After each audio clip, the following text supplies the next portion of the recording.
una sola persona o asociada con otras, ¿sí? Y hablamos en eso, de en qué caso se podía hacer de manera unipersonal, por decirlo de alguna manera, y, y dijimos que hoy nos íbamos a reservar para hablar el tema de los socios. ¿Sí?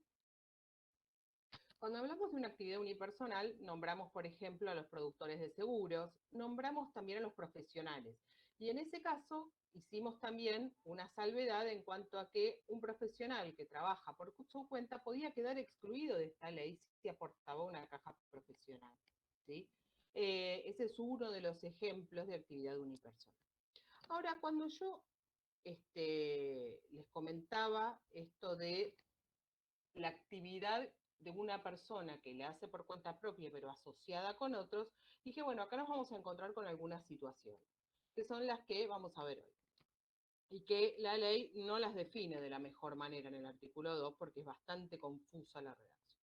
Entonces, pero nos da algunas pautas que nos van a servir, ¿sí?, para darnos cuenta, en el caso de una actividad que se haga asociada por un autónomo asociado con otros, cuando ese trabajador va a quedar obligado a aportar como autónomo o obligado a aportar como trabajador en relación de dependencia o de las dos maneras. ¿Sí? Tengan en cuenta que los parámetros que nos da la ley son los siguientes. Por un lado tenemos una afiliación obligatoria y una afiliación voluntaria, que dijimos que la vamos a ver en el artículo 3. O sea que una de las posibilidades que vamos a tener es que si un socio queda obligado a aportar como autónomo, quizás no quede obligado a aportar también como trabajador en relación de dependencia, aunque trabaje para la sociedad. Pero si quiere, puede, por medio de una afiliación voluntaria, también aportar como trabajador en relación de dependencia. ¿Por qué? Porque vamos a hablar de la figura del socio empleado. ¿Sí? El socio que es socio, pero que también es empleado de la sociedad, porque presta servicios en relación de dependencia y se lleva un sueldo. ¿Sí? Entonces puede ser que esta persona, por el hecho de ser socio, quede obligado a aportar como autónomo, pero que en el caso del trabajador en relación de dependencia, digamos, por esa característica que también tiene, también tenga que aportar, o de manera obligatoria o de manera voluntaria. Esto lo vamos a ver en un cuadrito de cuándo existe esta no doble imposición en cuanto a la misma tarea, ¿sí? Porque una la va a hacer en calidad de socio, como autónomo, y otra como trabajador en relación de dependencia. Esto solo se da cuando vemos esta figura del socio que es socio, pero que también es empleado. Este es uno de los parámetros, la posible doble afiliación. ¿Sí? Por otro lado, la ley nos va a marcar que en algunos tipos de sociedades, el socio nunca aporta como trabajador en relación de dependencia. Hay algunos tipos de sociedades en los que los socios siempre van a ser autónomos. Después lo vamos a ver. Y esto tiene que ver quizás con los vínculos familiares o con cómo está constituida la sociedad. Ese es el otro parámetro, ¿sí? En algunos tipos societarios, a ver, el tipo de sociedad me puede llegar a definir eh, el tipo de afiliación, ¿sí? El tipo societario me puede definir de qué manera voy a aportar. Otro parámetro que me marca la ley es cuál es mi participación en el capital social. Si yo soy socio mayoritario o soy socio minoritario.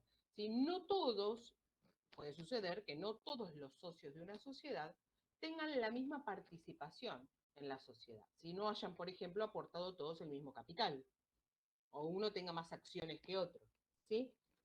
Entonces, esa característica en algunos casos también nos va a definir de qué manera tiene que aportar este socio, si como trabajador en relación de dependencia o como autónomo, ¿sí? Entonces, ahí tenemos varias cosas, ¿sí? Igual lo que más problemas trae es la doble figura, ¿sí? La figura del socio empleado. Y muchas de estas preguntas que nosotros nos estamos haciendo ahora respecto de cuál es el tipo de sociedad o si es socio mayoritario o minoritario, nos las vamos a hacer en el caso que tengamos este supuesto, el del socio y empleado. ¿Por qué?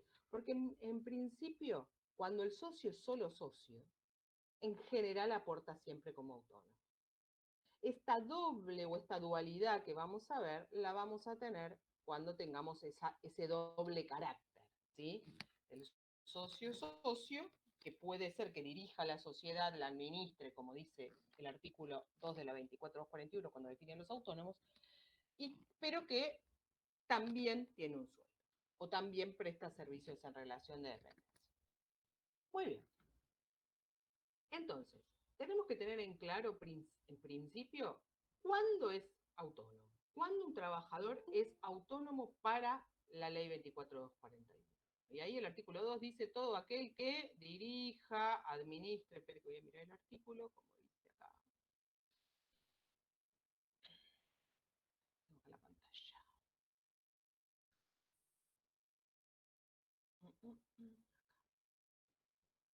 Todas las personas que ejerzan la dirección, administración o conducción de cualquier empresa, organización o establecimiento, ¿sí? O explotación con fines de lucro o sociedad comercial o civil, aunque por esas actividades no obtengan retribución, utilidad o ingreso alguno. O sea que el hecho de percibir o no una retribución no es de alguna manera determinante, ¿m?, para el hecho de aportar, ¿sí?, de la afiliación, no es esencialmente determinante. Muy bien. A ver, quiero hacer algunos comentarios respecto de las sociedades y qué cuestiones de las sociedades son importantes a tener en cuenta para el momento de empezar a razonar este tema de la afiliación. Por un lado, hay en la Argentina hay una ley de sociedades que es de hace unos cuantos años, de la década del 70, que si bien el Código de Comercio, eh, digamos, fue modificado en el año 2015 y se lo unió al Código Civil, ¿sí?, la ley de sociedades no se ha actualizado debidamente, ¿sí? Cuando se creó la ley de sociedades comerciales en la Argentina, ¿sí?, se establecieron muchos tipos de sociedades. Pero hoy conocemos pocas, o conocemos las que más se usan: la sociedad anónima, la sociedad de responsabilidad limitada, ¿sí?, la sociedad de hecho, ¿sí? Pero hay muchas más que esas. Y vamos a ver que en la ley 24241, en la ley 24241 se nombran varias sociedades. Habla de la sociedad de un comandita simple, en comandita por acciones. Hay un montón de tipos de societarios. A mí no me importa que ustedes sepan todos los tipos societarios, ¿sí? No es ese el objetivo, ¿sí? Porque lo único que hace el artículo 2 es marearte respecto de los tipos de sociedades. De cualquier manera, en el Facebook de la cátedra hay un cuadro hecho donde están todos los tipos de sociedades, hay una foto ahí y cómo se aporta en cada caso, ¿sí? Así que busquen esa foto. De cualquier manera, no es fundamental que sepan todos los tipos societarios, pero sí los más comunes. ¿Cuáles son los más comunes? Estos que les dije: la SA, la SRL, ¿sí?, la sociedad de hecho. Vamos a ver las sociedades familiares. Estos son los 3 o 4 grupos, tipos societarios más comunes. Ahora, no todas las sociedades son iguales. ¿Y por qué cuando una persona abre un negocio o tiene una actividad, elige crear una SRL o una sociedad anónima u otro tipo de sociedad?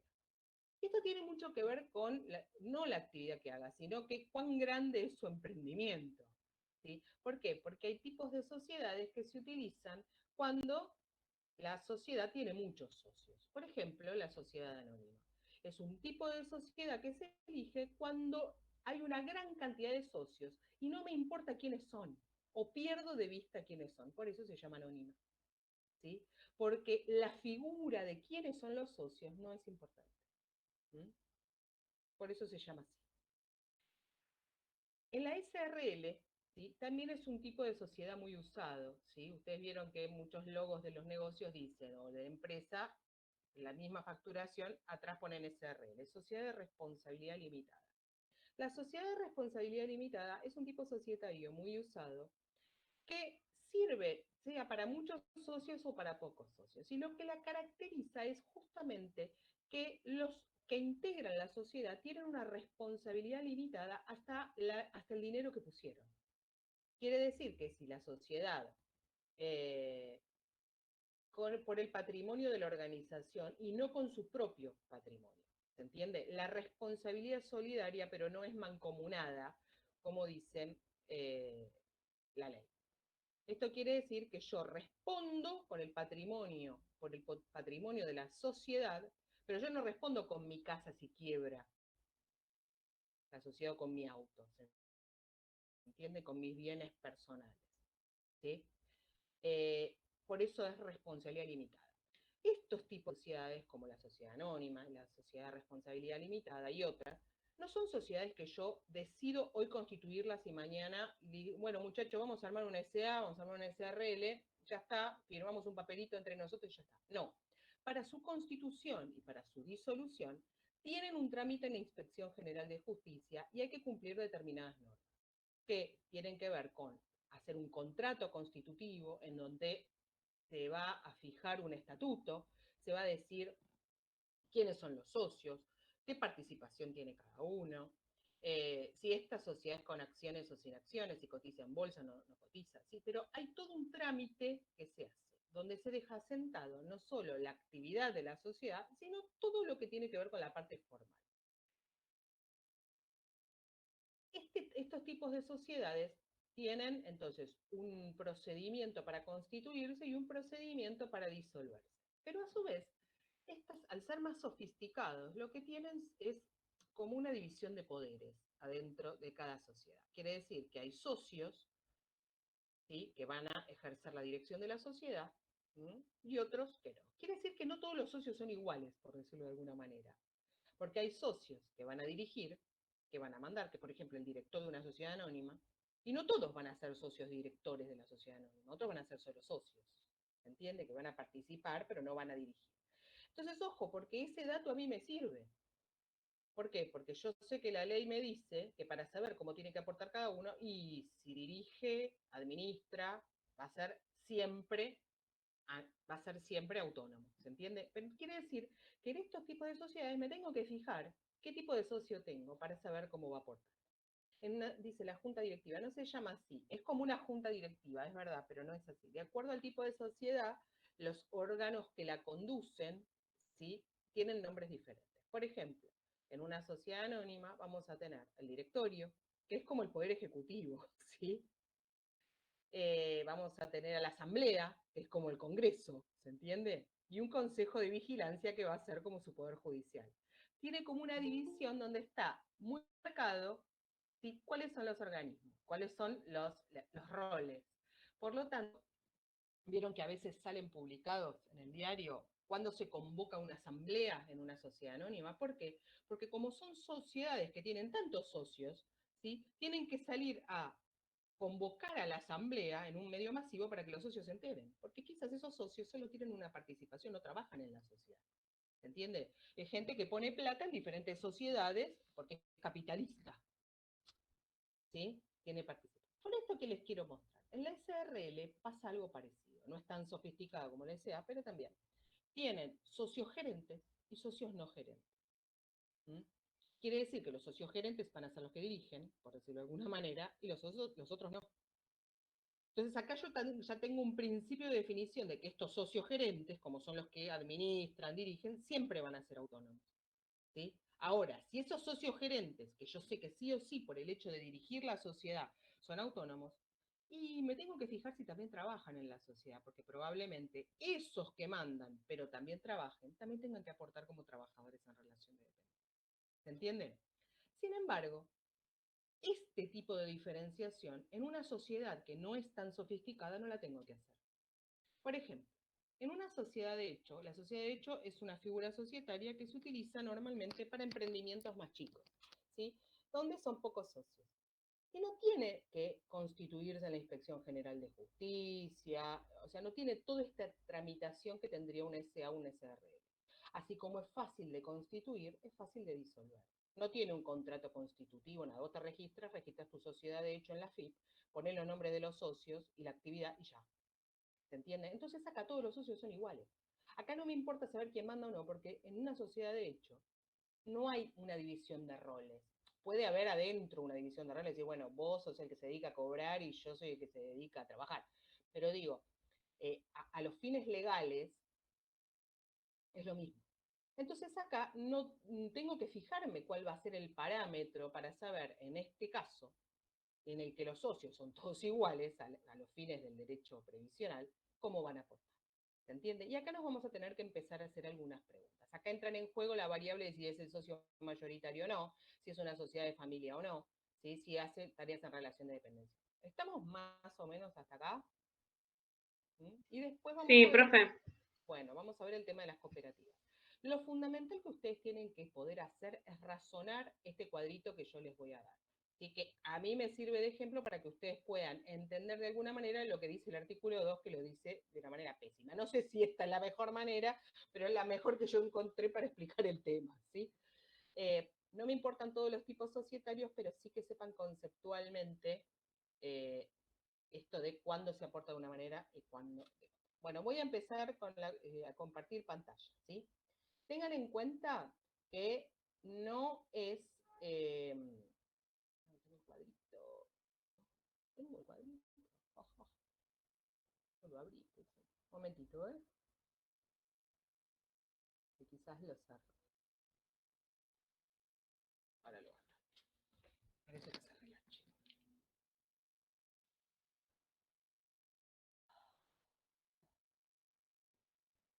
Eh,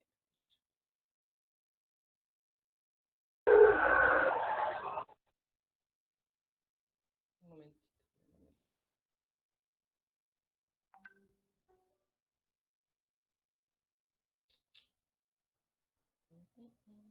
Lo puedo abrir desde acá.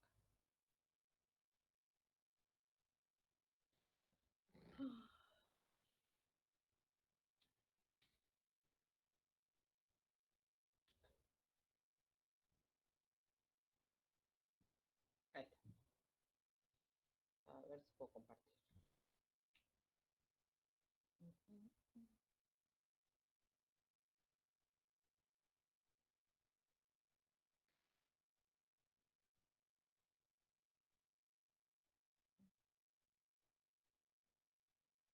Sí, ahora no puedo compartir pantalla.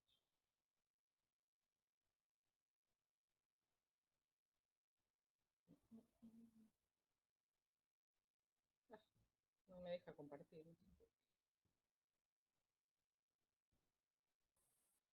Complicado, che. Entre que yo no soy muy ducha.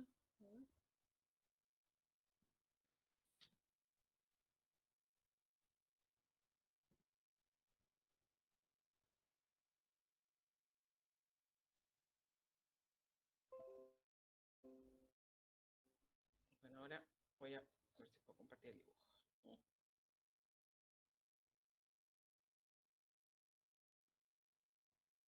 ¿Ven ahí?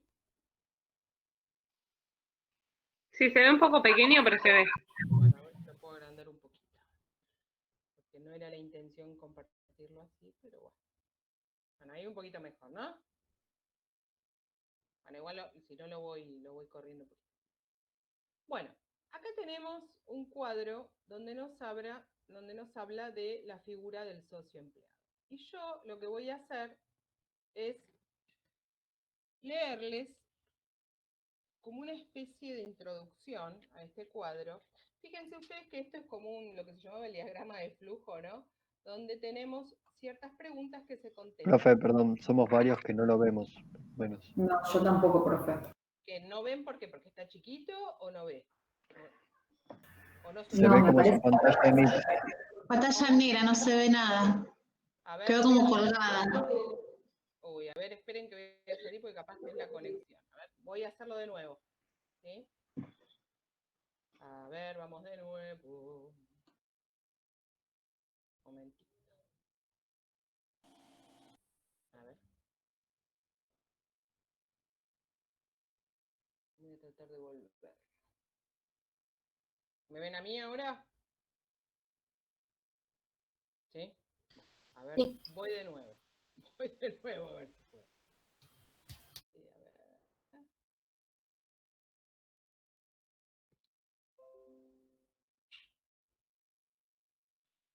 ver qué puedo. Ahí.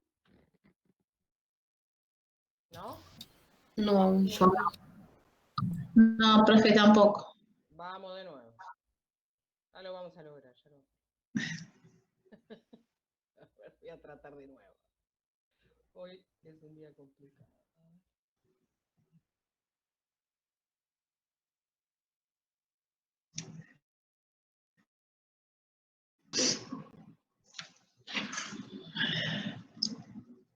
¿Ahí?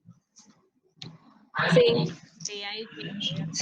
Sí, sí, ahora sí se ve. Otra Sí, sí. Ahí está, se ve mejor. Ahí está. Muy bien.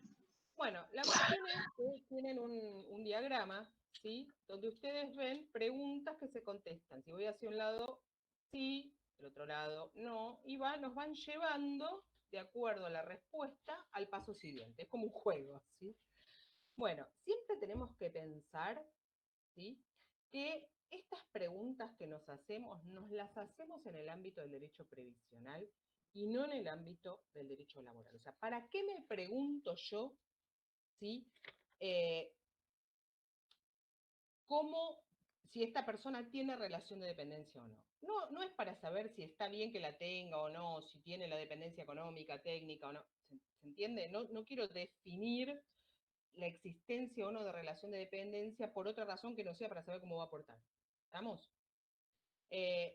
Porque lo que yo hago es, les voy a leer, ¿sí?, la intro, para que ustedes se den cuenta cuáles son las preguntas que nos vamos a hacer y las vamos mirando en el cuadro.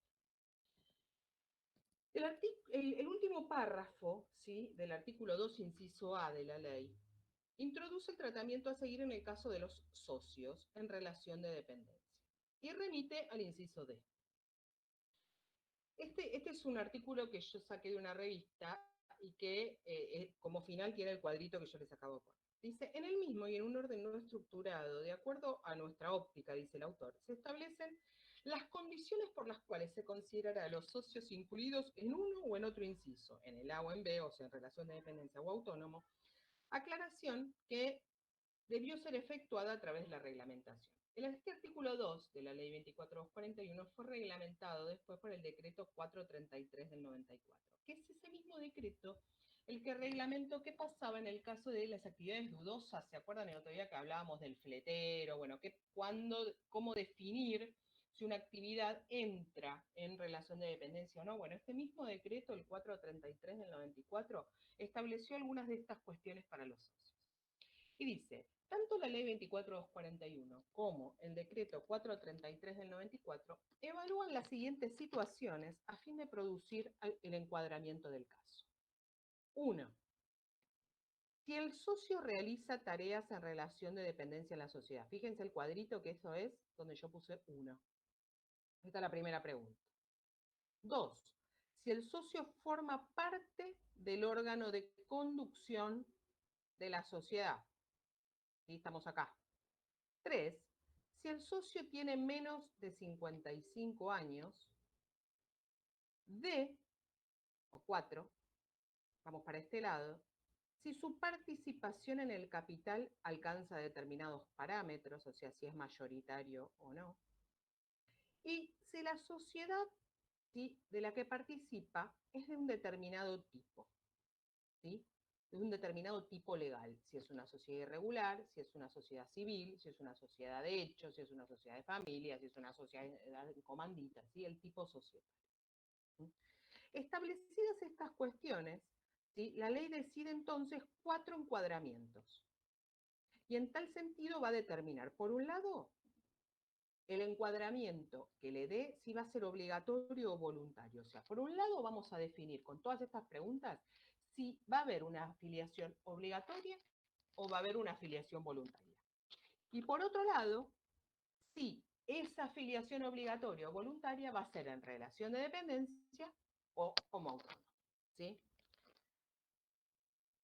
En este cuadro lo que se expone son estas situaciones que yo les describí antes y los respectivos encuadramientos de acuerdo a la respuesta que le demos a cada caso, ¿sí? Muy bien, nos vamos a empezar a preguntar entonces en el cuadro. Vamos por la primera pregunta. Tenemos un socio, Y nos vamos a preguntar, cualquier tipo de sociedad por ahora, no vamos a hacer diferenciación. ¿Este socio tiene relación de dependencia con la sociedad? Vamos a ir para el no, ¿sí? Vamos para acá. No. Si voy para el no, tengo que hacerme la segunda pregunta. ¿Sí? Bueno, sabemos que relación de dependencia no tiene. Perfecto. O sea que en principio pareciera ser que si no tiene relación de dependencia, no va a estar afiliado en relación de dependencia, ¿no? Sería lo lógico. No tendría que aportar como tal. Muy bien, no tiene relación de dependencia. Muy bien. Ejerce la conducción de la sociedad, porque ahora lo que tenemos que ver es si lo encuadramos como autónomo. Y se acuerdan que todos los que ejercían la dirección, administración o conducción de un establecimiento eran autónomos, teóricamente. No. Entonces sabemos que no trabaja para la sociedad, pero que tampoco ejerce la sociedad, o sea, es simplemente un socio. ¿Sí? Muy bien. No. Y ahí nos vamos, el tercer parámetro es la edad. La edad para saber si debe o no aportar. ¿Tiene menos de 55 años? No, o sea que quiere decir que tiene más de 55 años, entonces no tiene que aportar directamente. Ay, se me fue la pantalla, ahora la vuelvo a poner. ¿Sí? Ah, ahí.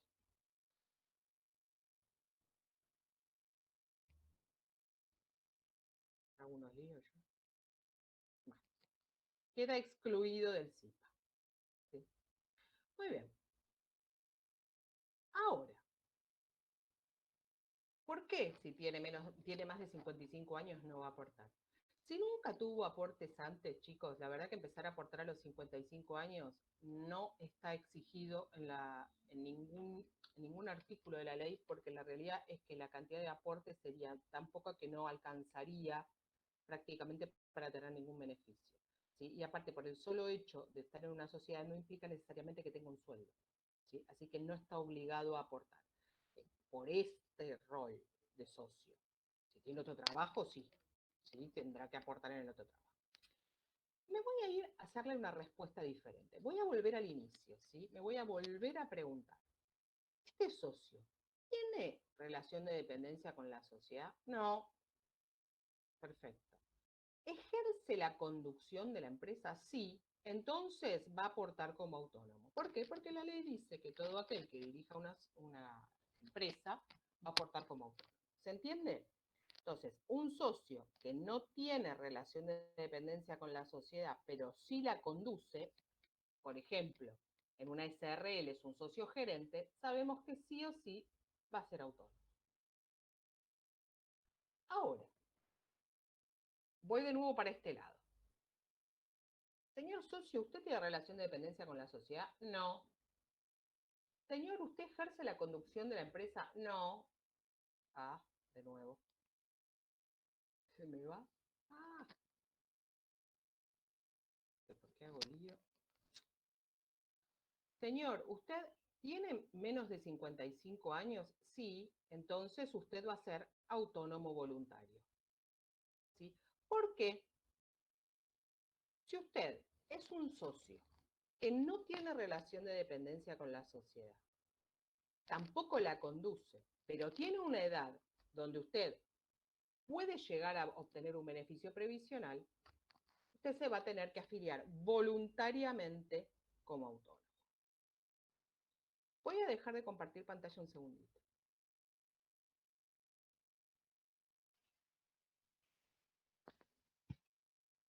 Esto no es para que ustedes ahora automáticamente digan, ah, listo, ya sé los socios. No. Pero cuando se pongan a estudiar lo tienen que tener al lado, porque es la mejor forma de razonar. ¿De dónde sacamos nosotros esto de la afiliación voluntaria? Es el artículo que vamos a ver después de este. Este artículo 2 se entrelaza con el artículo 3, donde justamente el artículo 3 lo que hace es decantar todas estas situaciones de los socios que no quedan como aportantes obligatorios, ¿se entiende? O porque los pusimos en el cuadrito como voluntarios en relación de dependencia o como voluntarios autónomos. ¿Sí? Voy de nuevo, ahora vamos para el otro lado del dibujo. ¿Sí? Si es que puedo compartir pantalla. Verónica, perdón, ¿lo vas a compartir este archivito? ¿Este cuadro? En realidad no lo comparto en general, porque como no es mío, digamos, no lo comparto, pero no sé si no lo puse en el PowerPoint que está. Bueno, lo agrego en el PowerPoint. Gracias, porque por ahí nos va a ayudar cuando leamos en detalle los artículos. Lo voy a agregar en el PowerPoint seguramente, porque lo que pasa es que el Power es de origen y evolución histórica, el 15. Pero bueno, si no lo subo así como cuadrito solo, o lo agrego al Power de la bolilla 4 o lo subo solo como cuadro de socios, ¿sí? Para que ustedes lo vean y ¿está? Seguro que lo van a ver mejor que acá, eso seguro. Así que bueno. Bueno, voy de nuevo, ¿sí? Bueno, voy de nuevo acá.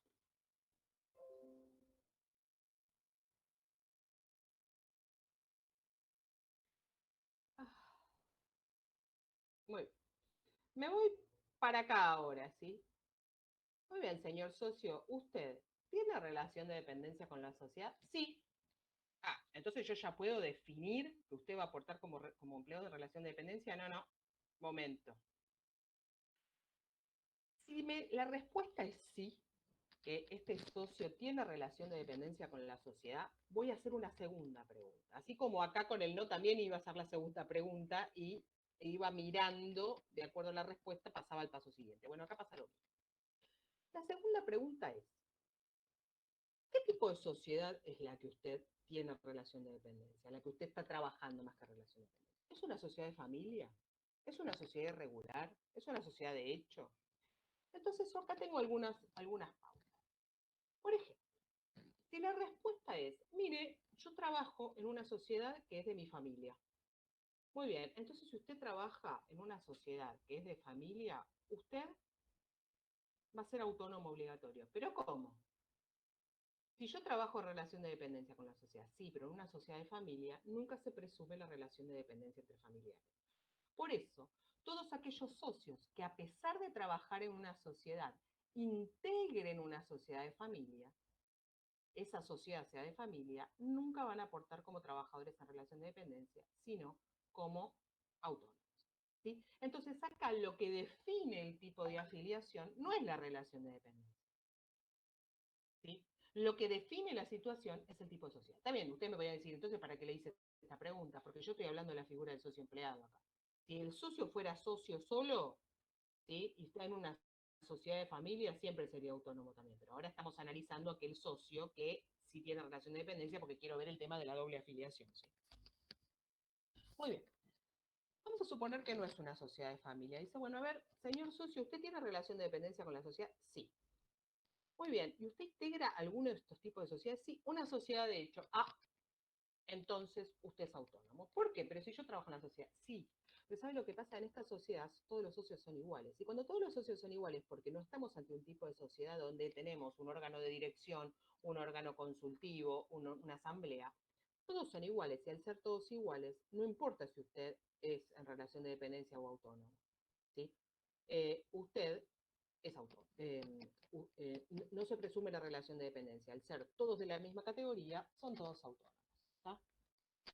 Entonces, una vez más, cuando es alguno de estos tipos de sociedad, una sociedad en comandita, una sociedad civil, una sociedad de hecho, una sociedad irregular o una sociedad de familia, no importa si hay relación de dependencia, el socio es siempre autónomo. Tiene que ser alguno de estos 5 tipos de sociedad. ¿Tá? Muy bien. Vamos a suponer que la respuesta es que no, que este socio tiene relación de dependencia, pero no integra ninguno de estos tipos de sociedad. Entonces, bueno, ¿usted tiene relación de dependencia? Sí. ¿Su sociedad es alguna de estas? No. Entonces, momento. Yo automáticamente voy acá y le voy a decir, bueno, si usted tiene relación de dependencia y su sociedad es una sociedad, por ejemplo, de responsabilidad limitada, que no es ninguna de las de acá, usted es aportante de relación de dependencia obligatoria. No, no. Primero tengo que hacer un paso previo. ¿Vieron que acá hay otra pregunta? Y dice, ¿es socio mayoritario? Yo lo que le voy a... ¿Cómo sé yo cuando un socio, cuando una sociedad, cuando un socio es mayoritario o minoritario? La ley lo que me dice es, para contestar la pregunta de si este socio que tiene relación de dependencia con la sociedad, este socio empleado, es un socio mayoritario, yo lo que voy a hacer es dividir 100 por la cantidad de socios. Vamos a suponer, ¿sí?, que yo tengo una sociedad, ¿sí?, de 4 socios. ¿Sí? Entonces, 100 dividido la cantidad de socios. 100 dividido 4. ¿Cuánto da 100 dividido 4? 25. ¿Sí? Entonces, vamos a poner el siguiente ejemplo. Vamos a suponer que yo en esta sociedad tengo un socio que aportó el 50%. Socio número 1. El socio número 2 aportó el 30%. ¿Sí? 50 más 30, 80.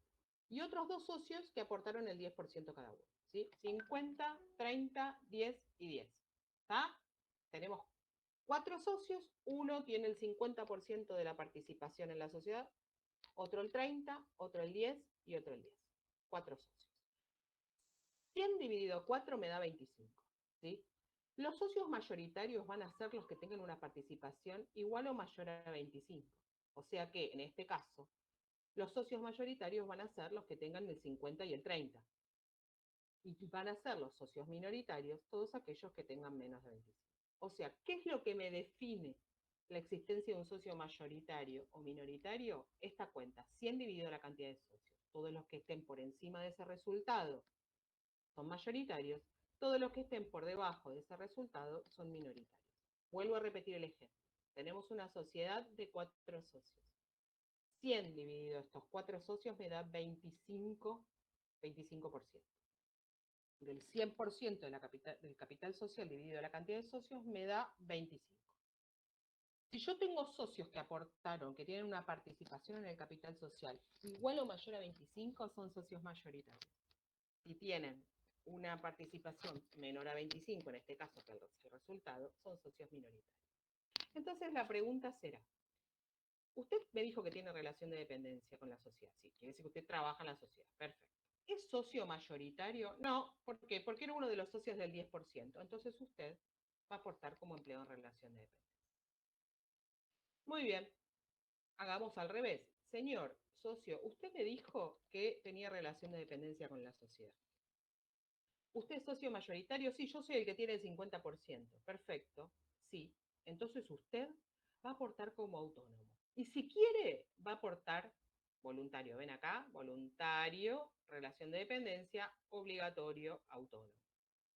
¿Y por qué voy a tener esta posibilidad, voluntario y acá autónomo obligatorio y acá obligatorio? Si yo soy socio mayoritario, mi calidad de aportante a la sociedad, ¿sí?, tiene más peso que mi calidad de trabajador para la sociedad. Por eso me obligan a aportar como autónomo.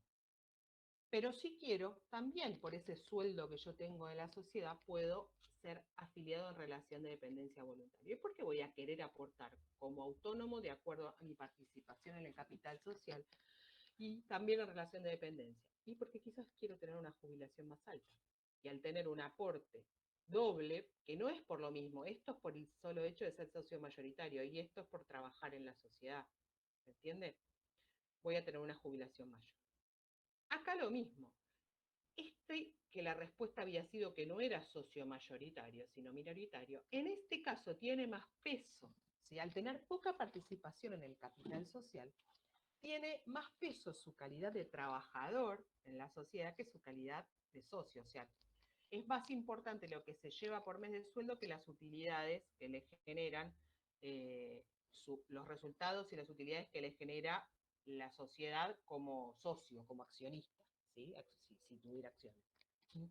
Por eso, la afiliación obligatoria es la de relación de dependencia. ¿Se entiende? Voy al hecho siguiente, o sea, primero, relación de dependencia. Segunda pregunta, tipo de sociedad. Si no entra dentro de ninguna de estas, pregunto y hago la cuentita de si es mayoritario o no. Siempre hablando de socios empleados. Muy bien. Señor socio, ¿usted tiene relación de dependencia con la sociedad? Sí. Muy bien. ¿Es socio mayoritario? No. ¿Es alguno de estos tipos de sociedades? No. Entonces ya sabemos que usted sí o sí tiene que aportar relación de dependencia, porque usted no es ni socio mayoritario ni está en alguna de estas sociedades. Perfecto. Usted es un socio, por ejemplo, minoritario en una SRL. Perfecto. Dígame, usted aparte de ser socio minoritario en alguna otra sociedad que no sea esta, ¿usted ejerce la conducción de la empresa?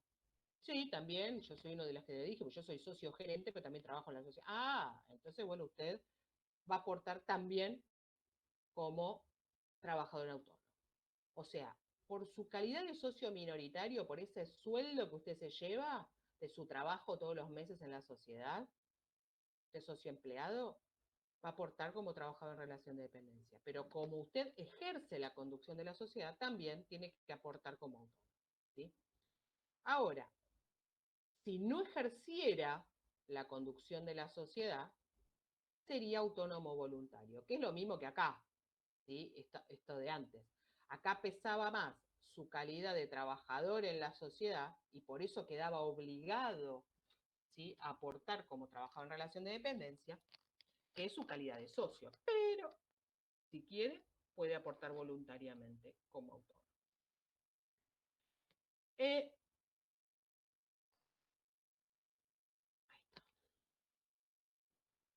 ¿Se entendió más o menos esto? Profe, una consulta. Buenas tardes. Buenas ¿Qué tardes. significa que es voluntario? Ahora vemos, ahora vemos. Ah, ok. No está obligado a inscribirse, ¿sí?, en esa calidad. O sea, vos sabés que quedás obligado, como te dice el cuadrito, como autónomo o por la razón que de las respuestas de las preguntas, o como trabajador en relación de dependencia. Pero también podés afiliarte voluntariamente de la otra manera. Si quedaste obligado como autónomo, también podés, si querés, afiliarte como trabajador en relación de dependencia y aportar sobre ese sueldo que tenés como empleado. ¿Sí? Esto es para los socios empleados. Ahora lo vamos a ver el artículo 3 que dice. Ahora, por eso yo decía, ¿por qué una persona que queda obligada a aportar como autónomo, siempre hablando de socios empleados, va a querer afiliarse voluntariamente al régimen de relación de dependencia? Porque va a tener un aporte más grande y va a tener una jubilación más grande. ¿Sí? Porque de hecho está trabajando, tiene un trabajo remunerado como empleado en relación de dependencia. No lo obligan a aportar porque lo otro, su otra calidad, que es la de socio en este caso, que dirige la sociedad, pesa más que su calidad de trabajador. ¿Se entiende? Y lo mismo al revés. ¿Mm? El artículo 2 nos dice quiénes deben aportar y cómo. Deben, ¿sí? Todos los mayores de 18 años que estén en relación de dependencia, que sean autónomos o que el resultado de todas estas preguntas que hicimos en el cuadrito nos den, que es o en relación de dependencia o autónomo obligatorio, lo metemos en el artículo 2. Ahora, el artículo 3 nos habla de esos casos donde nosotros definimos que podían ser también voluntarios. ¿Sí? Verónica, ¿puedo hacer una ¿Sí? consulta? ¿Cómo no? Es que en realidad no es una consulta, no me quedó claro la última parte.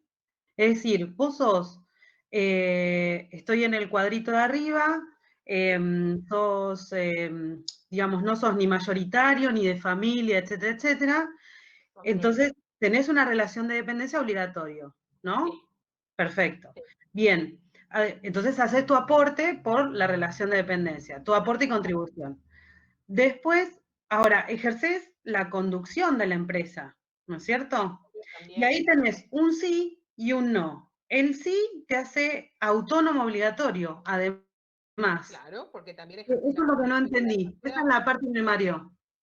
A ver, ¿te acordás que todos los que sí o sí fueran que tuvieran relación de dependencia o no, digamos, ejercen Sí, la conducción de un establecimiento, de una empresa, de una sociedad, tienen que aportar sí o sí como autónomos?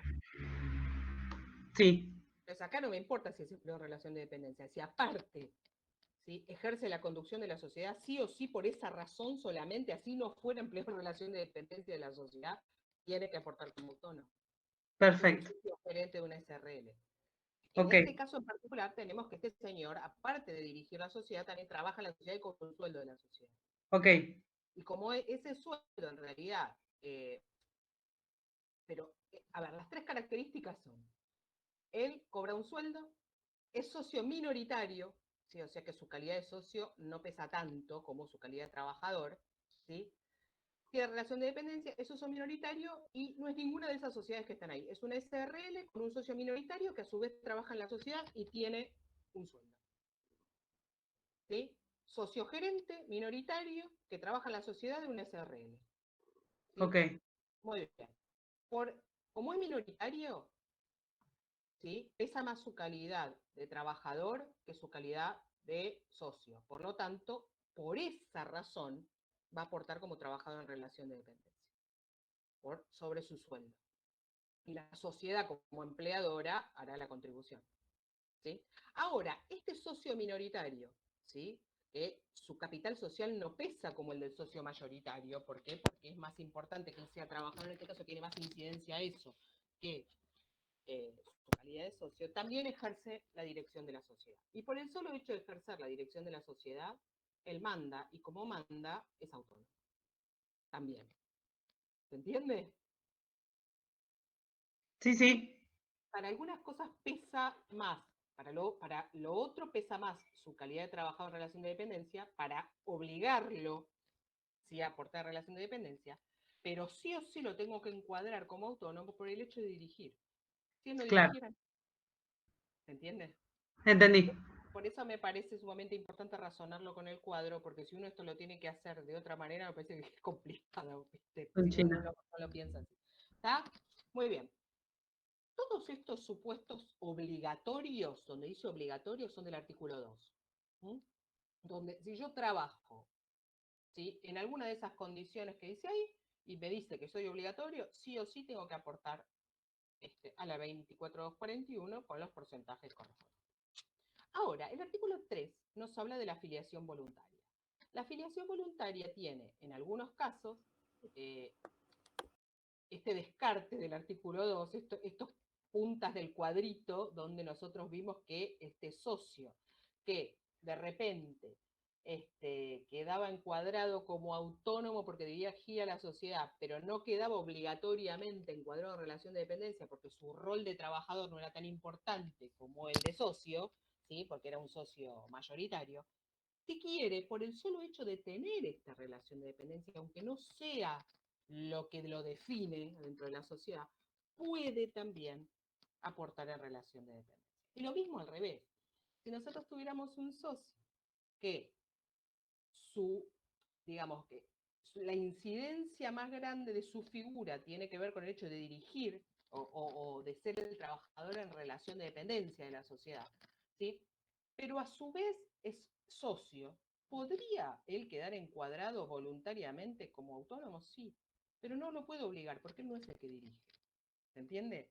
Entonces, yo sí lo puedo obligar como dependiente porque tiene un sueldo, porque es minoritario, porque trabaja en la sociedad, pero no lo puedo obligar como autónomo porque en realidad no dirige. Y lo que lo definiría como obligatorio autónomo es la dirección. ¿Se entiende? Pero si quiere puede, ¿por qué? Porque es socio.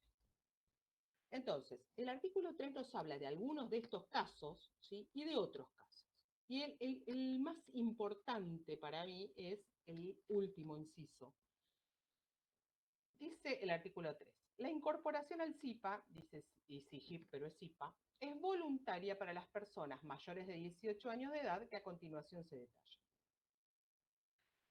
El último inciso dice, las amas de casa que decidan incorporarse voluntariamente al sistema integrado de jubilaciones y pensiones lo harán en la categoría mínima de aportes, pudiendo optar por cualquier otra categoría superior. A ver, después vemos los otros supuestos, pero me parece sumamente importante este artículo, porque este inciso. Una ama de casa, nadie puede discutir que trabaja, por supuesto que trabaja. Ahora lo que no tiene es un trabajo remunerado en dinero, ¿sí? Ahora, ¿se puede jubilar una ama de casa? Sí. ¿Cómo hacemos nosotros para que se jubile una ama de casa? La afiliamos al sistema de esta manera. ¿Cómo se tiene que afiliar? O sea, no la puedo obligar porque no tiene un trabajo remunerado. Por eso el artículo 3 dice, bueno, si usted quiere jubilarse, puede afiliarse voluntariamente, ¿sí? Por eso es puede y no obligatoriamente el artículo 2, ¿sí? Muy bien. Si usted quiere jubilarse, va a tener que aportar, ¿sí? Entonces, puede, ¿sí?, afiliarse voluntariamente como autónomo. ¿Y en qué categoría voy a afiliar a una ama de casa que se quiere jubilar? En la categoría más baja, ¿sí?, en la categoría 1. Y se va a jubilar con la mínima. Ahora, si no quiere jubilarse con la mínima, dice el artículo que puede afiliarse a una categoría superior, a la 2, a la 3, ¿sí? Entonces, las jubilaciones de amas de casa se hacen en base a esto, a esta afiliación voluntaria que elige el ama de casa, ¿sí? Y que, una vez que llega como cualquier otro a tener los 30 años de aporte, puede jubilarse. Ustedes me dirán, bueno, pero hay un montón de gente que se jubiló sin tener los 30 años de aporte. No es verdad, ¿sí? Porque lo que sí es verdad es que se afilió como ama de casa y que probablemente no aportó consecutivamente durante los 30 años. Probablemente se haya adherido a alguna moratoria, ¿sí? Por medio de la cual haya hecho un plan de pagos de esos años de aportes que no pagó. ¿Sí? ¿Por qué? Porque no sabía que se podía, porque no existía esta ley, por lo que fuera. ¿Sí? Entonces, no hay un regalo. Sí, lo que sabemos es lo que comentamos el otro día, que cuando hay una moratoria, lo que se hace es abrir una ventana para que la gente pueda llegar a tener una jubilación, pagando en cuotas esos aportes que deben, y la realidad es que se los paga mucho más baratos que si los hubiera hecho en el tiempo oportuno. Por eso toda esa gente se jubila con la mínima. ¿Sí? También. Entonces, ojo, es una de las opciones de afiliación voluntaria, es la del ama de casa. ¿Sí? Una vez que cualquiera, sea una ama de casa o alguno de estos que vimos en el cuadrito de antes que tenía la posibilidad de afiliarse voluntariamente, decide afiliarse, tiene las mismas obligaciones que un afiliado obligatorio. ¿Entiendes? Se transforma en un obligatorio. Vos decidiste afiliarte voluntariamente, bueno, ahora sos igual que un obligatorio, que tenés que cumplir igual. ¿Sí? El artículo 3 nos da otros incisos que para mí no son tan significativos, pero dice, la incorporación al CIPA es voluntaria, ¿sí? Para las personas mayores de 18 años de edad, igual que los obligatorios, que a continuación se detallan. Y dice, con las obligaciones y beneficios que corresponden a los incluidos en el inciso A del artículo anterior, o sea, con las obligaciones y beneficios que corresponden a los trabajadores en relación de dependencia. 1. Los directores de sociedades anónimas por las asignaciones que perciban en la misma sociedad por actividades remuneradas que configuren relación de dependencia. ¿Sí? Esto es, un director de una sociedad anónima que por el hecho de dirigir, ¿sí? Era obligatorio autónomo, pero también trabajaba en relación de dependencia y tenía un sueldo con la sociedad. En ese caso, dijimos que no era obligatorio, ¿sí? Que aportar en relación de dependencia, pero si quiere, puede afiliarse voluntariamente por medio de este inciso y tener una jubilación mayor. También pueden afiliarse voluntariamente como trabajadores en relación de dependencia los socios de sociedades de cualquier tipo, dice que no resulten incluidos obligatoriamente como autónomos. ¿Sí? Es la otra pata, digamos, del gráfico. Y después dice, con la incorporación al CIPA es voluntaria, ¿sí? Con las obligaciones y beneficios que corresponden a los autónomos para los miembros de los consejos de administración de cooperativas, ahora vamos a hablar de esto, que no perciban retribución alguna por sus funciones, socios no gerentes de SRL, síndicos de cualquier sociedad y fiduciaria. A ver, nos habla de los socios no gerentes, dije socios no gerentes, socios no gerentes de SRL. ¿Sí? Habíamos dicho que los socios gerentes, como dirigen la sociedad de responsabilidad limitada, son autónomos obligatorios. ¿Sí? Pero un socio no gerente no está obligado como autónomo. Puede ser que un socio no gerente, ¿sí? No trabaje en la sociedad, o sea, no tenga relación de dependencia con la sociedad, pero tampoco mande. Y entonces, en ese caso, ¿qué hacemos? Tenemos un socio que no dirige la sociedad, en una sociedad que tiene diferenciación de socios, ¿no? Como en este caso. Tenemos un socio, un SRL, que es no gerente, o sea, no dirige. Como no dirige, no es obligatorio autónomo. Y como no tiene relación de dependencia con la sociedad, tampoco sería obligatorio relación de dependencia. ¿Se entiende? Pero lo que le dice la ley es, usted no está obligado por el solo hecho de ser socio. Usted es un socio no gerente, pero si quiere puede inscribirse como autónomo y jubilarse. ¿Se entiende? Entonces, ojo acá. La afiliación voluntaria tiene estas características, donde suele ser una decantación de otro carácter con el que estás afiliado o no, ¿sí? Pero que tiene como objetivo el hecho de mejorarle la jubilación a alguien, si no, en realidad, salvo, bueno, en el caso de la ama de casa, donde si no se afilia, no se jubila. ¿Mm? Tiene estas características. Prefiero yo que sepan bien el caso de estos socios empleados cuando quedan configurados como voluntarios, haciendo ese razonamiento, y el tema de amas de casa. Lo demás no me parece tan significativo. Lo de las cooperativas, sí. ¿Qué pasa con las cooperativas? Las cooperativas son como especie de sociedades, pero no son sociedades. Tenemos un montón de empresas ahora, sí, que funcionan como cooperativas, empresas recuperadas inclusive, ¿sí? Donde el vínculo que une a quienes integran la cooperativa se llama cooperativismo. Este vínculo, digamos, entre aquellos que integran la cooperativa, nunca hace presumir la existencia de relación de dependencia entre ellos. O sea, nunca se presume relación de dependencia entre los cooperativistas, entre los integrantes de una cooperativa. Por eso, en ese caso, los integrantes de una cooperativa, ¿sí?, siempre van a aportar como autónomos. Esto no quiere decir que la cooperativa como institución en sí misma no pueda contratar personas en relación de dependencia, ese es otro tema, ¿sí? Pero digo, quienes forman parte como asociados, por decirlo de alguna manera, o cooperativistas, ¿sí?, integrantes de esta cooperativa, sí o sí van a aportar como autónomos, porque entre ellos es como una sociedad de familia, ¿se entiende? Nunca se presume que hay diferenciación de grado entre ellos. ¿Sí? ¿Se entendió más o menos? Ustedes después profundicen con la ley y con el libro. Me importa que veamos el artículo 4 de la ley, ¿sí? Porque el artículo 4 nos habla de aquellos que están exceptuados. ¿Se acuerdan que dijimos que no era lo mismo que estar excluido? Porque el excluido tiene un régimen dentro de la Argentina diferente, está en otra ley y quizás tenga otra caja, que son los regímenes especiales. Los exceptuados son aquellos que sí o sí deberían ser obligatorios, deberían estar en el artículo 2 de la ley, pero que por alguna razón los vamos a eximir de hacer los aportes, sea o en relación de dependencia o como autónomo. Voy a leer el artículo 4 y después lo analizamos, ¿sí? Quedan exceptuados del CIPA los profesionales, investigadores, científicos y técnicos contratados en el extranjero para prestar servicios en el país por un plazo no mayor de 2 años y por una sola vez, a condición que no tengan residencia permanente en la República y estén amparados contra las contingencias de vejez, invalidez y muerte por las leyes del país de su nacionalidad o residencia permanente.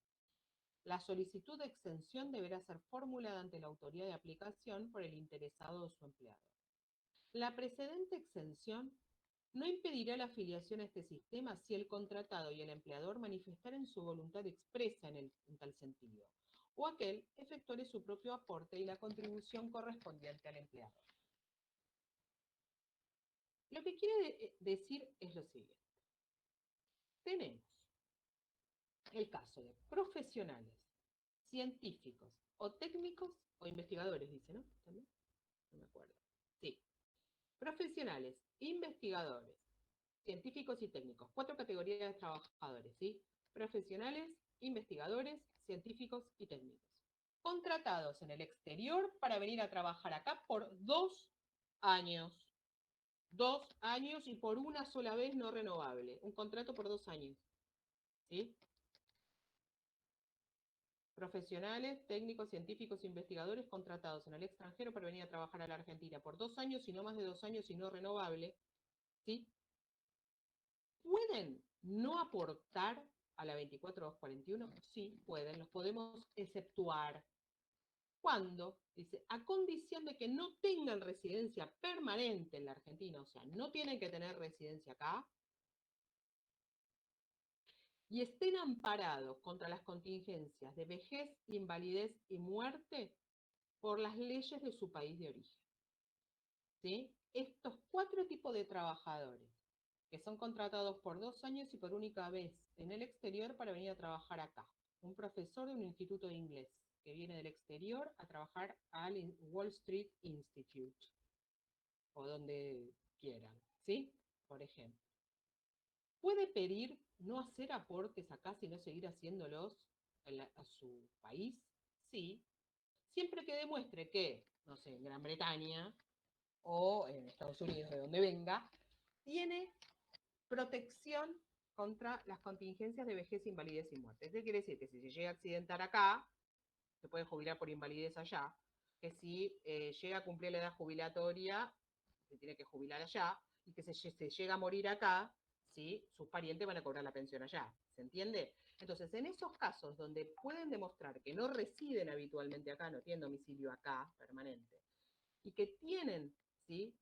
Amparo en su país contra las contingencias de vejez, invalidez y muerte, pueden pedir que se los exima, se los exceptúe de hacer aportes a esta ley.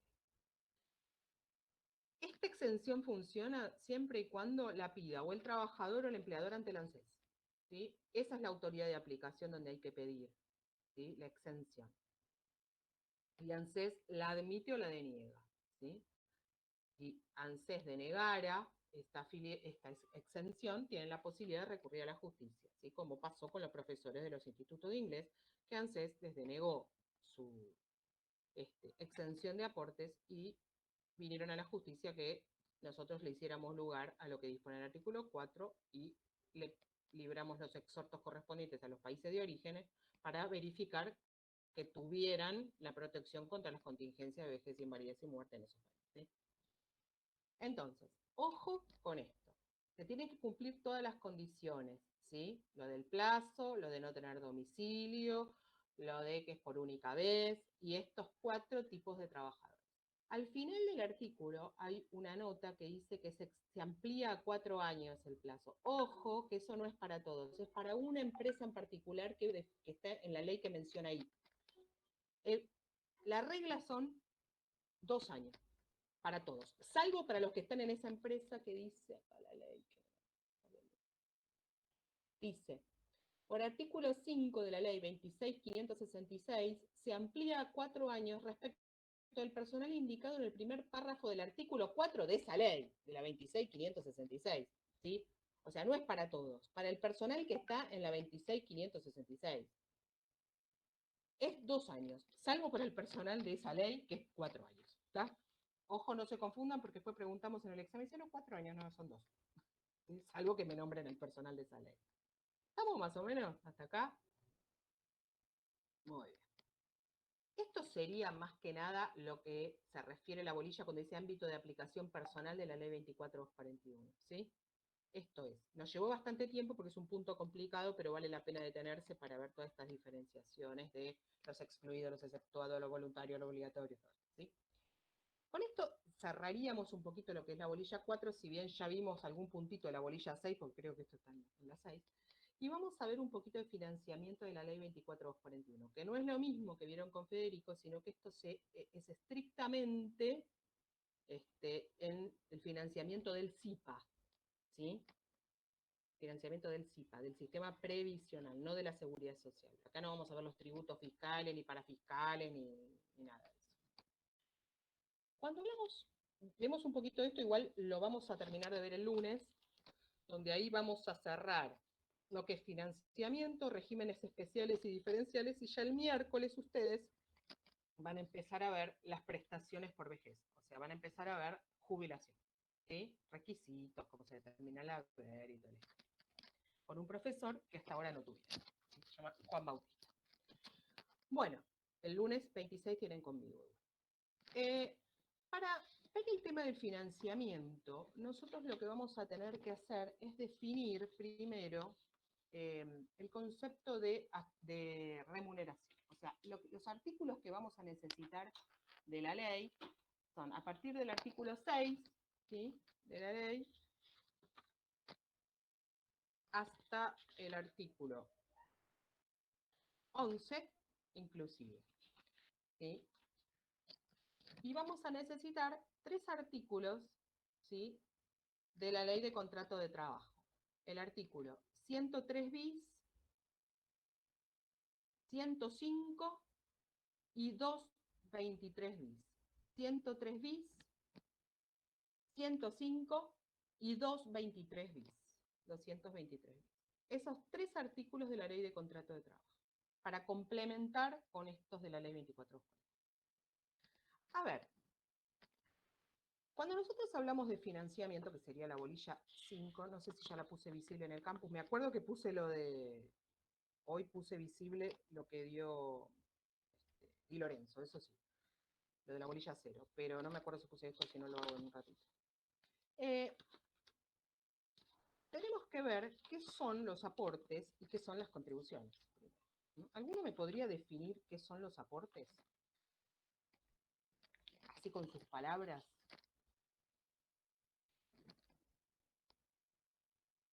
Vamos, que hablo yo sola, che.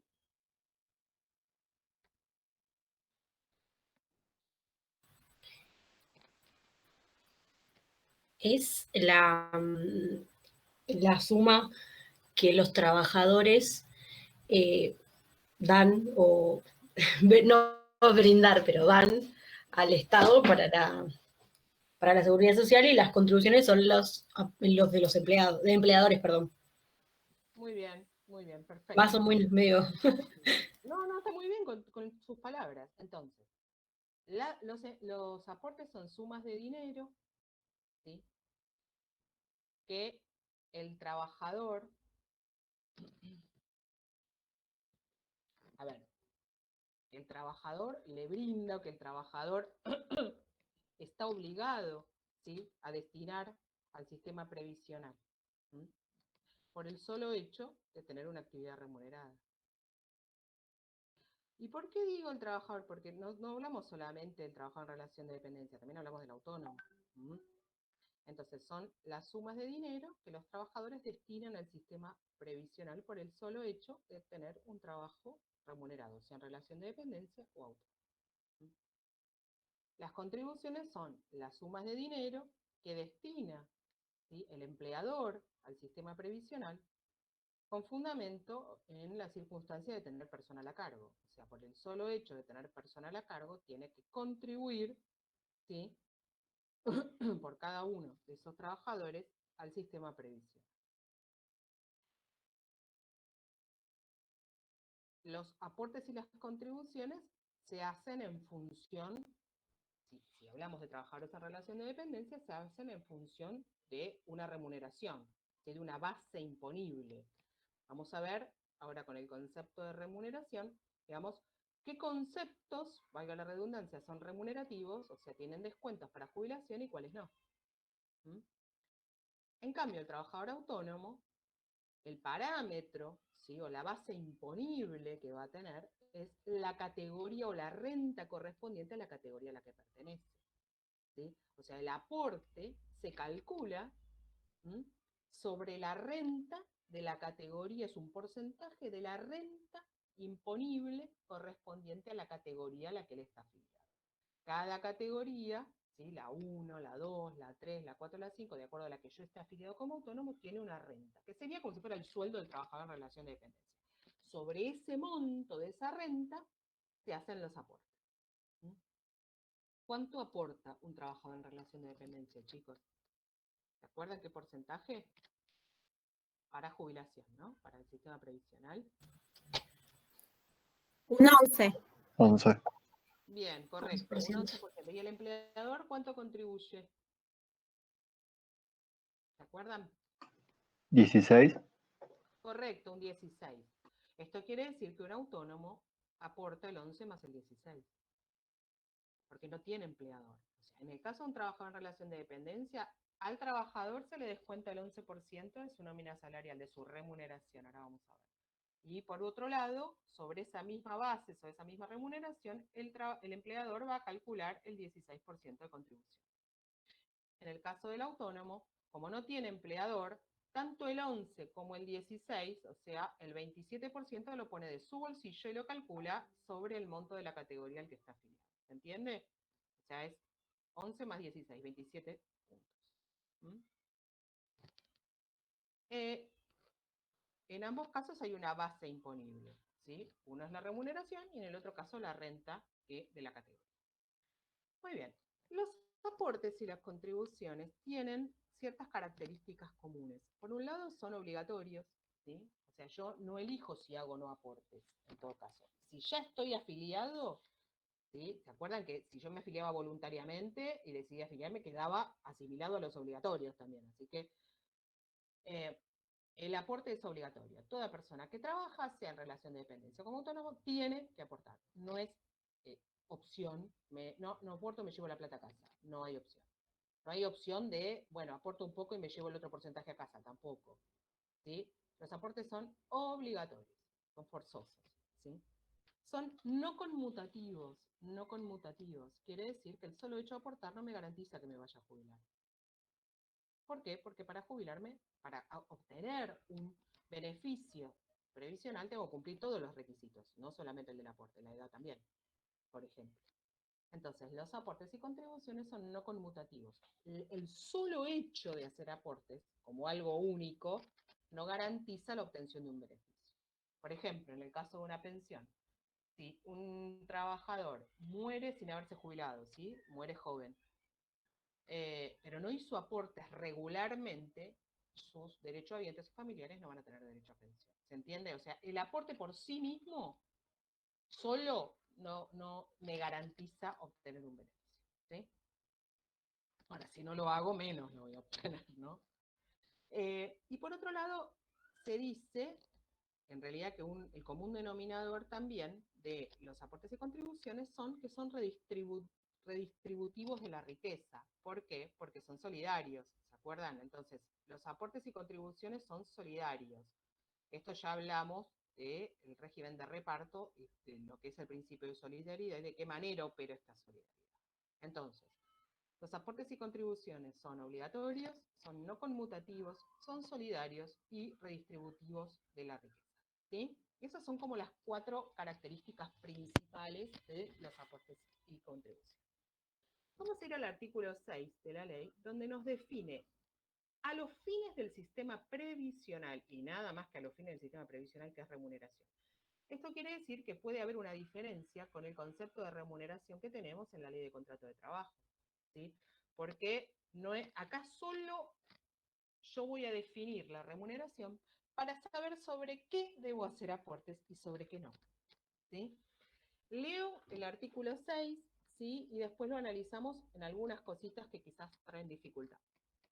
Se considera remuneración, y lo dice la ley, a los fines del SIPA, todo ingreso que percibiere el afiliado en dinero o en especie susceptible de apreciación pecuniaria, en retribución o compensación o con motivo de su actividad personal, en concepto de sueldo, sueldo anual complementario, salario, honorarios, comisiones, participación en las ganancias, habilitación, propinas, gratificaciones y suplementos adicionales que tengan carácter de habituales y regulares, viáticos y gastos de representación, excepto en la parte efectivamente gastada y acreditado por medio de comprobantes, y toda otra retribución, cualquiera fuere la denominación que se le asigne, percibida por servicios ordinarios o extraordinarios prestados en relación de dependencia. Vamos a ir hasta acá. Entonces, lo primero que tengo que saber es que esta ley considera remuneración, dice, todo ingreso que percibe el trabajador, el afiliado, en dinero o en especie. ¿Sí? Puede ser en dinero o puede ser que no sea en dinero, vamos a ver. Dice, pero sí o sí lo que debe caracterizar es que esta retribución tiene que ser sí o sí una compensación del trabajo realizado. Esta es una gran diferencia que tiene el concepto de remuneración a los fines del SIPA con el concepto de remuneración de derecho del trabajo. ¿Por qué? Porque en el derecho del trabajo vamos a ver que la sola puesta a disposición del empleador de la fuerza de trabajo, ¿sí? Me da derecho a obtener una remuneración. ¿Sí? Acá no, acá la remuneración es la contraprestación del trabajo efectivamente realizado, no la puesta a disposición de la fuerza de trabajo, ¿se entiende? Acá el concepto del derecho de trabajo de remuneración es un concepto más amplio que el que tenemos acá en el sistema previsional. Acá es un concepto solo a los fines, por decirlo, tributarios, por si quieren de alguna manera. ¿Sí? Muy bien. Dice, en retribución o compensación o con motivo de la actividad personal. Ahora, ¿por qué hablamos de compensación del trabajo realizado? ¿Por qué? Porque vamos a ver después en la ley de contrato de trabajo que hay algunas otras pagos que no son considerados remuneración. Por ejemplo, los beneficios sociales. ¿Sí? Entonces, en ese caso donde no hay dinero de por medio, hay una prestación de un servicio o se le brinda al trabajador alguna prestación, ¿sí? Eso no está considerado. Después lo vemos detenidamente, pero digo, ¿por qué no está considerado remuneración a fines de esta ley? Porque se supone que los beneficios sociales no se pagan como contraprestación de trabajo realizado, sino por otro motivo, para mejorar la calidad de vida del trabajador y de sus familiares, por ejemplo, como lo define la ley de contrato, ¿sí? Entonces, todos los conceptos que están enumerados en este artículo son remunerativos. Quiere decir que sobre todos estos vamos a hacer el 11% de aportes, ¿sí? O en todo caso el 16% también de contribución, o el 11% y el 16%. Ahora, ¿cuáles nos pueden llegar a traer cierta confusión, ¿sí? Cierta duda? Primero dice, tiene que ser susceptible de apreciación pecuniaria. La susceptibilidad de apreciación pecuniaria quiere decir que, aunque no sean en dinero, pueden ser apreciados en dinero, pueden ser transformados en dinero, ¿sí? O sea, si hablamos de remuneración en especie, tiene que ser algo que tenga un valor en dinero. Eso es susceptible de apreciación pecuniaria. Por otro lado dice, por ejemplo, propinas. ¿Las propinas las paga el empleador? Y entonces, la propina es el único concepto que no, técnicamente no paga el empleador, ahora vamos a ver, ¿sí? Que pagaría un tercero, que sin embargo sería remunerativo. Ahora, cuando la ley se refiere a las propinas, no se refiere a la propina del café, ¿sí? Se refiere a las propinas que están institucionalizadas en algunos tipos de actividades, que ahora nos parecen bastante lejanas, como por ejemplo, en la actividad del croupier en un casino.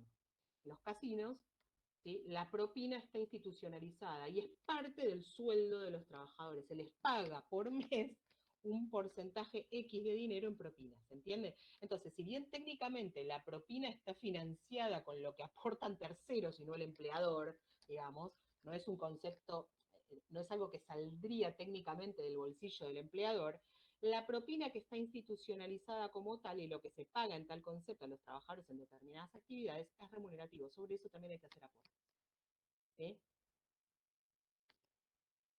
Después habla de las gratificaciones y suplementos adicionales que tengan carácter de habituales y irregulares. Y acá siempre nos detenemos todos los cuatrimestres, porque yo siempre pregunto qué significa regularidad y habitualidad.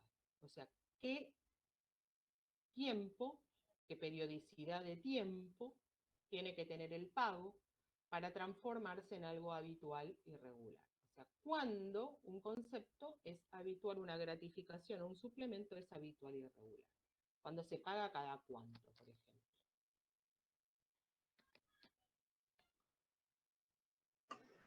Si se paga todos los meses, sí, desde ya.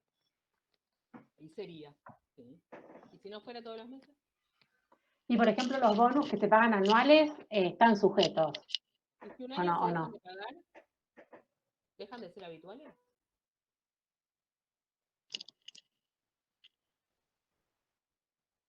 Porque digo, No se te escucha, Verónica, por eso. perdón. ¿Ahora? ¿Sí? Sí, sí. Ahora un poquito sí. Porque me siento para atrás y me alejo un poquito, entonces capaz que no se escucha. Bueno, digo, todos los meses desde ya.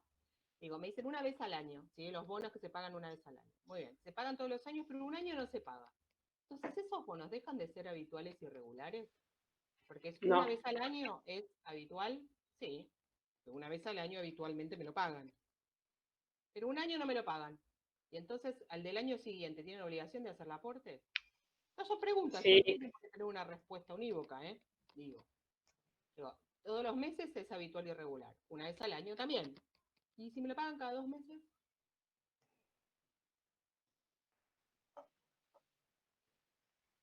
¿Es habitual? ¿Irregular? Yo creo que sí, pero bueno, es una creencia. También, porque si lo pagan cada 2 meses, es un hábito. Bueno, es válido. Según de qué lado del escritorio estés, va a ser válido igual, ¿no? De trabajador. No, por supuesto, por supuesto. Dice, una continuidad de tiempo, por ejemplo, un bono si es de 3 años seguidos. ¿Cuándo se marca la secuencia? Esa es la pregunta del millón. ¿Cuándo se marca la secuencia? No hay una secuencia marcada en la ley, ni en la reglamentación. O sea que no hay establecido cuál debe ser la periodicidad del pago para transformarse en habitual y regular, ¿sí? Entonces, por eso vuelvo a resaltar, de qué lado del escritorio estés para defender tu postura, ¿no? Porque si a mí me lo pagaron 5 años seguidos, al sexto año no, ¿sí? Y al séptimo sí, y me van a decir, y bueno, mire, el séptimo no es remunerativo porque un año no se pagó, entonces no es habitual. No necesariamente. No necesariamente tiene que ser así. Esto no es matemática, me dicen que mantengan siempre la misma periodicidad, sea todos los años, cada 2 meses o todos los meses, podría ser, pero no es un concepto que defina, ¿sí? Que mantengan siempre la misma periodicidad. No necesariamente, porque capaz que no mantiene, bueno, sí mantiene la misma periodicidad, aunque no aplicaría el ejemplo, porque no sería como compensación de trabajo realizado, digo, siempre doy el mismo ejemplo. Digo, cada vez que mi jefe tiene un hijo, se pone muy contento y paga un bono. En realidad no es como contraprestación de trabajo realizado, pero no tiene hijo todos los años, por ejemplo, o cada 2 años probablemente. Entonces no es la periodicidad siempre igual, ¿se entiende? Esto no me importa hoy por hoy que definamos cuál es la periodicidad porque no la hay definida, ¿sí? Pero sí que sepan qué argumentos podemos tener para defender que había que hacer aportes y contribuciones sobre esto. Dice, están los derechos adquiridos por usos y costumbres, conflictos y dejan de pagar. Sí, los usos y costumbres son usos y costumbres, pero no definen siempre la adquisición de un derecho. Los usos y costumbres son usos y costumbres, son costumbres. También podría decir que la jurisprudencia es una fuente del derecho, sí, es una fuente del derecho, pero no quiere decir que en mi caso me van a aplicar lo mismo. Para que me lo apliquen a mí, yo lo tengo que reclamar. El que le aplicaron a mi vecino de enfrente que está en la misma condición que yo. Acá no se le aplica porque al señor Badaro le aplicaron la movilidad X, a todos los jubilados que sean igual que Badaro le aplican lo mismo. ¿Entiende? Entonces, no era para que entremos en un debate, sino simplemente para definir que todo aquello que sea la periodicidad que sea, ¿sí? Podamos nosotros interpretar que tiene habitualidad, debe ser objeto de aportes y contribuciones, ¿sí? El otro concepto que puede llegar a traer alguna confusión es el de viáticos y gastos de representación. No es lo mismo el viático que el gasto de representación. Si bien en ambos casos solo son remunerativos si no están sujetos a comprobantes, no es lo mismo el viático que el gasto de representación. Entonces, lo que sí es igual es que cuando algo se transforma en un reintegro, quiere decir que rendición de cuentas es no remunerativo, siempre es así. Cuando yo tengo que presentar comprobantes, se transforma en un reintegro, porque me van a reintegrar plata del comprobante que yo estoy presentando de lo que gasté. Siempre que hay comprobantes, es no remunerativo, ¿sí? Cuando algo no está sujeto, sea el viático o el gasto de representación, a la presentación de una rendición de cuentas de un comprobante, es remunerativo. Sobre esas sumas hay que hacer aportes y contribuciones. Los viáticos, el concepto de viático es un concepto más estrecho, digamos, más acotado que el de gastos de representación. El viático lo que tiene por objeto justamente es el pago de los gastos de movilidad del trabajador para hacer su trabajo. En cambio, los gastos de representación son un poco más amplios, porque son una suma de dinero que sería el trabajador no solamente para su movilidad, sino para captar clientes. Por ejemplo, una suma de dinero que se le da para invitar a cenar a un potencial cliente o comprar presentes para entregar en determinadas empresas para tratar de captar clientes. ¿Se entiende? Entonces, la suma de dinero que se le da a un trabajador en concepto de viático es solo para viático, ¿sí? Para la movilidad. La suma de dinero que la empresa conceptualiza como gasto de representación va más allá de eso. Y esas sumas de dinero, sea una o la otra, sea viático o gasto de representación, siempre es remunerativa si no está sujeta a comprobante. ¿Está? ¿Correcto? Y después dice, y toda otra retribución, cualquiera fuere la denominación que se asigne, percibida por servicios ordinarios o extraordinarios prestados en relación de dependencia. Quiere decir que no importa el nombre que el empleador se le cante darle a lo que me está pagando, ¿sí? Si me lo está pagando como contraprestación del trabajo realizado, sí o sí es remunerativo, le ponga el nombre que le ponga. Y cuando habla de servicios extraordinarios se refiere a las horas extras, que las horas extras, por supuesto, son remunerativas, lo que se percibe en concepto de horas extras. ¿Se entiende? Muy bien. Nos vamos a quedar hoy acá, en lo que son conceptos remunerativos, y les voy a pedir que para la clase que viene, que sería el lunes conmigo, tengan los 3 artículos de la ley de contrato de trabajo que les pedí, ¿sí? El 103 bis, el 105 y el 223 bis, y que tengan hasta el artículo 13 de la ley 24241, 13. Si bien vamos a ver hasta el 11 técnicamente, que les dije, necesito que tengan el artículo 13, hasta el artículo 13. Les voy a subir el cuadrito, ¿sí? Y voy a empezar a poner visible esto de financiamiento, ¿sí? En el campo. ¿Estamos?